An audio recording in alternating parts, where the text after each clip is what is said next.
Does pioglitazone increase bladder cancer risk? Imagine managing your diabetes with a medication that helps control blood sugar but raises questions about safety. That medication is pioglitazone, and its link to bladder cancer has been studied quite a bit. So, does it actually increase the risk?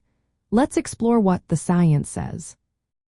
Research shows that some studies have found a small but statistically significant increase in bladder cancer risk among people taking pioglitazone. This risk seems to be connected to how long and how much of the medication is used. The longer someone takes it, or the higher the dose, the slightly greater the risk appears to be. However, the overall increase is small, and the exact way pioglitazone might cause this isn't fully understood. These findings have been consistent since around 2012.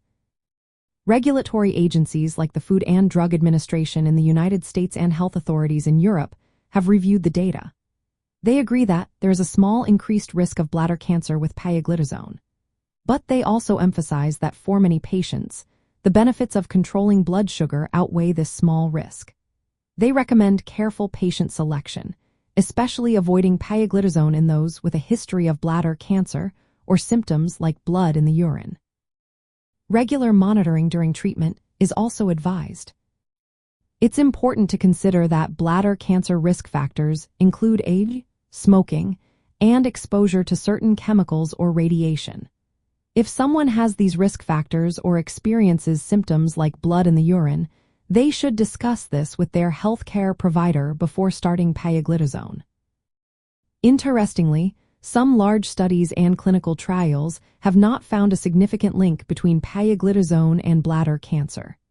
For example, a well-controlled study showed no clear connection after adjusting for other factors like smoking. This suggests that if there is a risk, it might be very small and influenced by other personal health factors.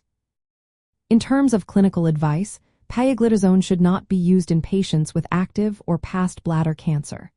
Doctors typically review treatment after a few months to check how well it's working and if there are any safety concerns. Patients should be monitored for symptoms like blood in the urine during treatment.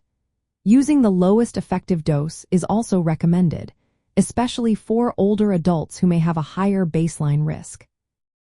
In summary, pioglitazone might slightly increase the risk of bladder cancer, especially with long-term or high-dose use. But this risk is small and should be balanced with the benefits of managing diabetes.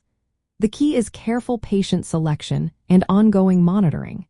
If you're concerned about your personal risk, it's best to talk with your healthcare provider.